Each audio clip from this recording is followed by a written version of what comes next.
Sweet Baby Inc. has done their very best over the past 9 or so months to hide all of the employees they have, locking down their social media. And recently we saw Square Enix suspiciously removed from their client page, but now we're finding out that they've completely scrubbed and locked down their webpage. I have a few different things to show off, but before I get into the topic, if you enjoy the content I create, check out the links in the description, join the community in my live streams, and consider supporting through Patreon or YouTube memberships. Now, Sweet Baby has been in the middle of the culture war. The reason Gamergate 2 started was because of them and narrative consultation companies that are very similar, but Sweet Baby Inc. is not a name that has a lot of positivity surrounding it within the video game industry right now and probably ever. They would have to completely disappear for people to stop talking about them, and even so, there are other similar companies like Black Girl Gamers and Gamers X, but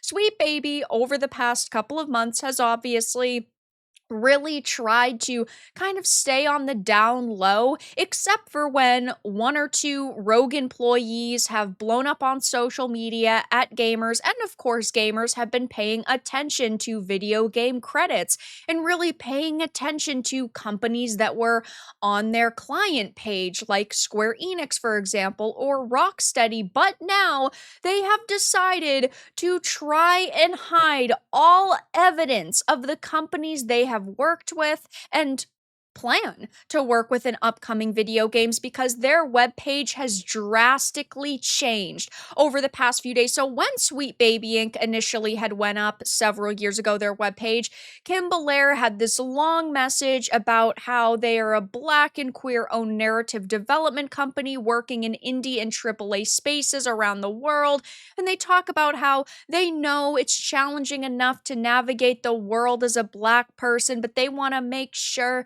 that they are trying to represent all sorts of people in games by, having diverse teams.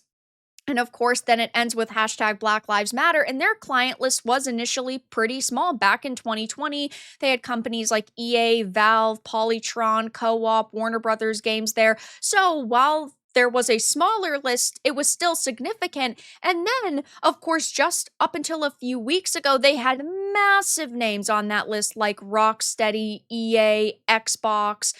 We know that they help work on God of War Ragnarok with Sony Santa Monica. I mean, a plethora of developers, but now their website has been completely scrubbed. Not only have they removed the entire client list, but they've also removed the entire video game list. So there are still a few featured projects here, probably so when they reach out to companies or companies reach out to them, they can see that this is like the legitimate website. They have a couple of the games, the most notable ones they've worked on, like Kill the Justice League and God of War Ragnarok, but most of the games are gone. 75% of the games are gone, and there is no longer a page on their website that shows the companies they're working with, and this is extremely worrying. So just 2 weeks ago, we actually had seen Sweet Baby Inc. remove Square Enix from its client list on its website. As you can see, this was the most recent screenshot. It has like Wizards of the Coast and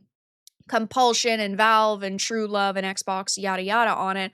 But Square Enix magically disappeared. And I had said in a video, this is worrying because what happens if a company just says, oh, hey, we'll work with you and we'll put your name in our video games credits, but we don't want to be on your webpage? And Sweet Baby was like, oh yeah, that's totally fine, because then it makes it even harder to track Sweet Baby in games. That means you will not know if Sweet Baby's worked with a company until the actual release and you see their name within the credits. But now the worst case scenario possible has happened because there is no longer a log of companies Sweet Baby Inc. is actively working with. This is not a good sign, especially given the fact that their social media has been locked down since the beginning of Gamergate 2, since they started blowing up because of titles like Alan Wake 2 and Suicide Squad Kill the Justice League. Their posts have been protected for a very long time, and it seems that they kind of went inactive simply because They still have like Battle Shaper, Spider-Man 2, and Alan Wake 2 in their description. They didn't update it for any of the larger titles like KTJL.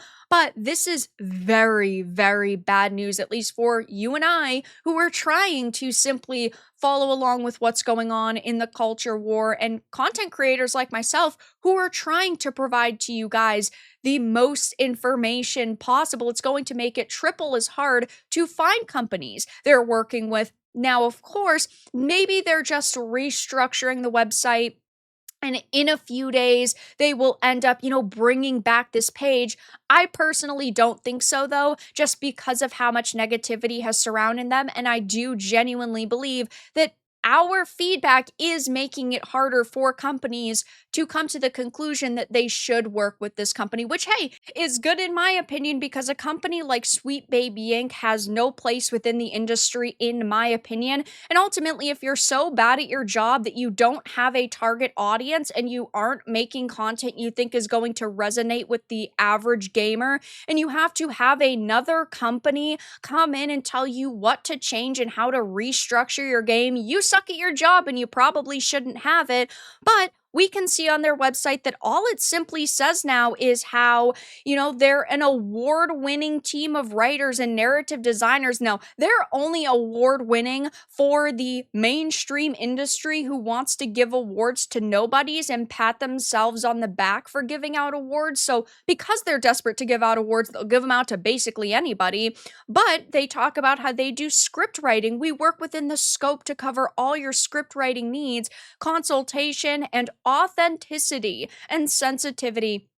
And this is coming in the wake of course, more recently, a Sweet Baby Inc. employee admitting their goal is burning the games industry to the ground. This is not a good look at all whatsoever. You are actively having employees admit that they hate the very people that they need to show up and swipe their credit cards. That's not going to sit well with a lot of companies, I'm sure. And we know that this had happened just a couple of weeks ago. A former Sweet Baby Inc. employee came out and implied developers did not want to hire him after working for Kim Belair's company. So right now, SBI's really in the thick of it. They are facing a lot of backlash from gamers, but our voices are being heard in some capacity, because Sweet Baby Inc. must really be having a hard time getting new upcoming jobs, and there are developers who may not be wanting to work with an SBI anymore. So, hey, it does seem on one hand that we are being listened to,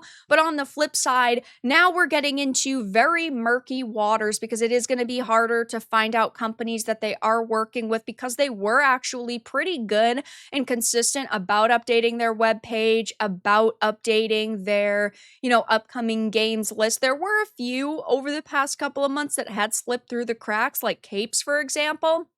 And then, once people started calling out the Capes developer, Sweet Baby added it to their webpage, but they did try to hide it. So this isn't very shocking, because they have a track record of trying to, slowly sneak games out that they worked on. But at the same time, it does seem, at least right now, that Sweet Baby Inc. has locked down their webpage. They're really trying their very best to not bring attention to the games they're working on and companies they're working with.